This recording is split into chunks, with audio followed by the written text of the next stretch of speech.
Hi YouTube, it's Jo. I'm back and I thought I'd start off today's vlog with basically how I started my journey and when I started my journey and the stats and all those kind of interesting but not interesting things. So as you may know, I had a mini gastric bypass on the 31st of May. I'll be 2 years post-op this year, and I've only just joined the YouTube community because, I just thought I might be able to help in regards to, giving an opinion and some insight into what it's life is like a few years down the road.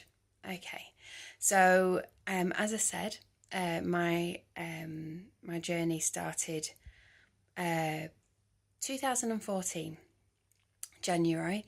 Like most people, started thinking, okay, I need to make changes.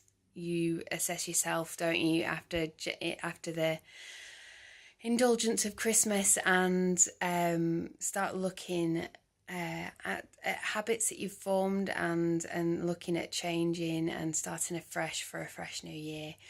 Now for me, that was kind of spurred on very much by some unfortunate ill health in the family, and two close family members were touched by by cancer, and luckily, sort of they're both well and happy and have moved on and have been given the all clear, and sort of so thankful for that. But it really did give me a kick up the bum, basically. It made me look at my life and think, oh my God, sort of there's so many things that I can't be in control of, that contribute towards, sort of certain cancers. But the one thing that I am in control of is my weight, and my choices of what I put into my mouth that contributed to that weight. So I took myself to my GP, and as part of wanting to minimise my risk of these cancers, I wanted to go on to the pill, contraceptive pill. And I discussed this with my GP, and my GP basically said, not at your weight. I would be a considerable risk factor for strokes and blood clots and other issues that come along with taking the pill on a heavier weight. So basically, he agreed that the other contributing factors that he could help me with was my weight. He referred me to a gynecologist to help with the other issues that were concerning me, but, talked to me about how he could help, sort of me on my journey of losing weight, basically. And I think I was at the stage then that I was ready to listen. I think as an overweight person, we've all been there. We've been to the GP for an ingrowing toenail and told we needed to lose weight. We've gone for it with an ear infection and been told to lose weight. We've gone for many other things and been told you need to lose weight. And until you're ready to hear that, and until you're ready to make those changes in your life, it falls on deaf ears, and it goes in one ear and one out the other, and you've heard it all before, and until you're ready, it might as well not be said. So and luckily for me, I was ready at that point. I was ready.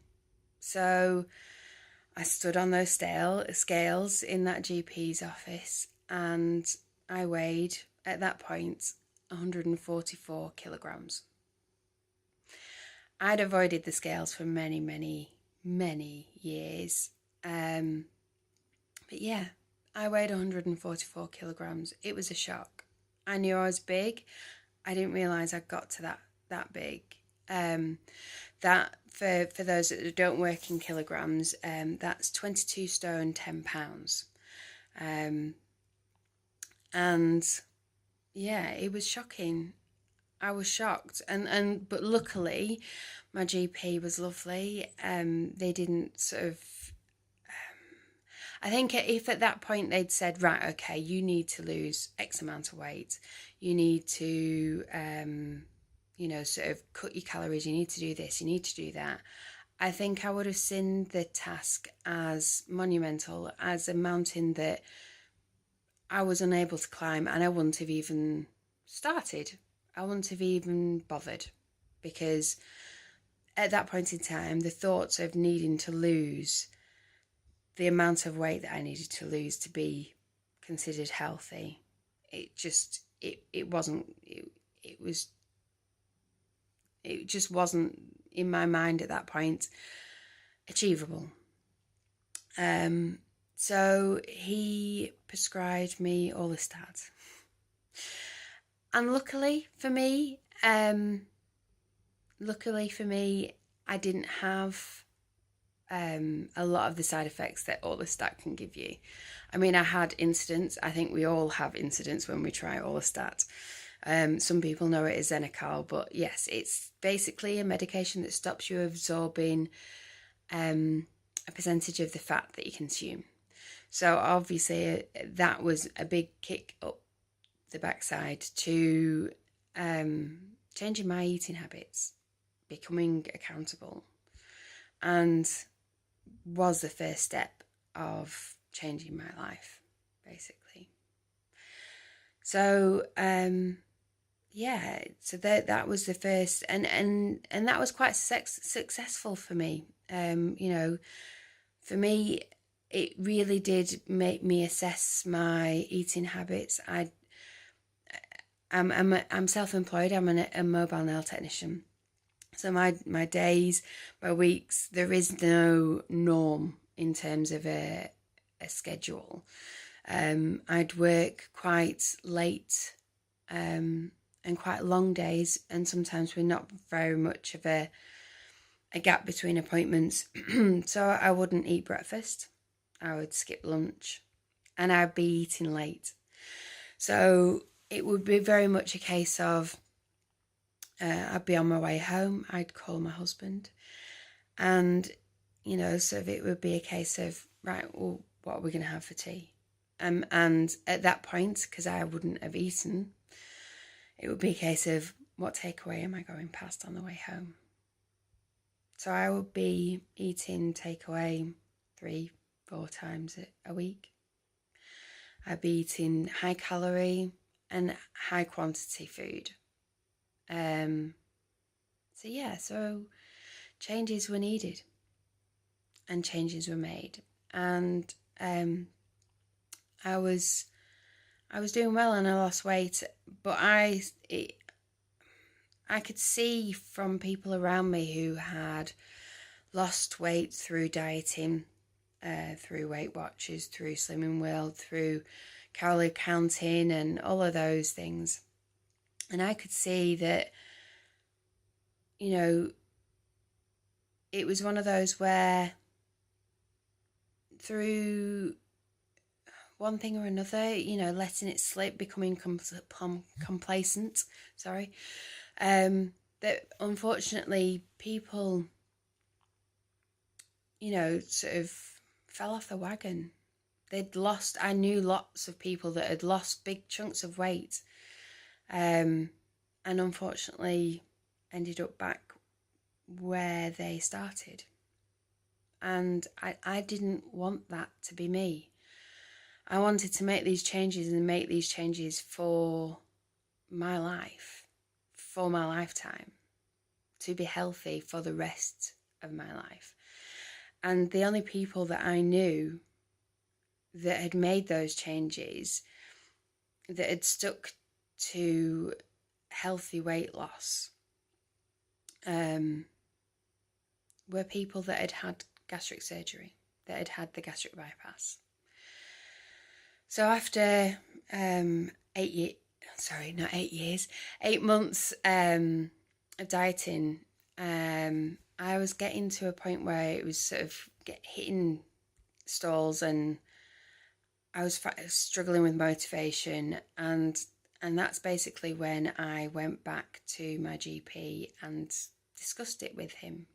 The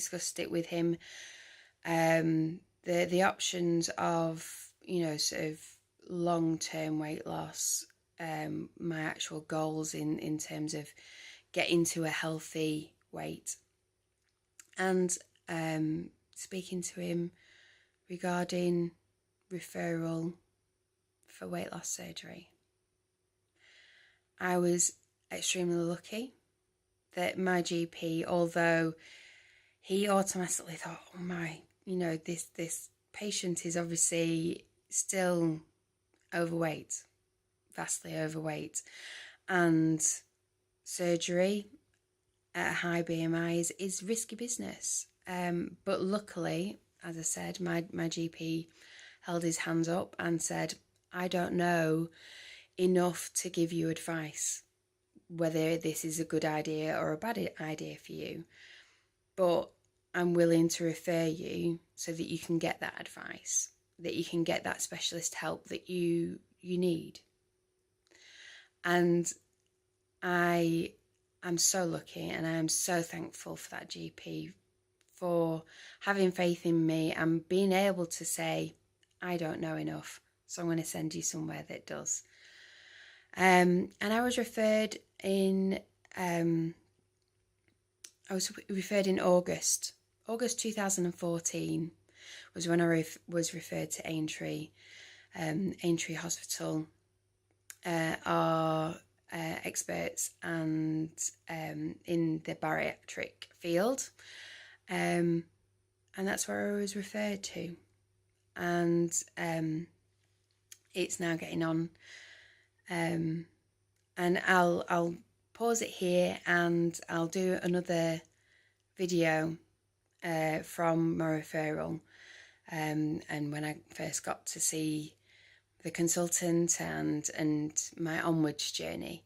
But yeah, that's just a little taster as to, sort of where I started and how I kind of felt and what sort of kicked me into gear.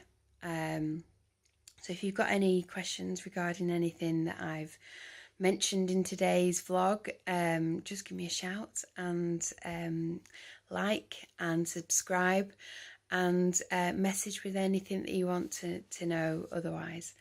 Take care, and I hope you are all staying safe in this horrible, chilly, icy, cold, wintry blast that we're having, the winter's last hurrah before hopefully the glorious spring that we hope for. Okay, take care and enjoy your day.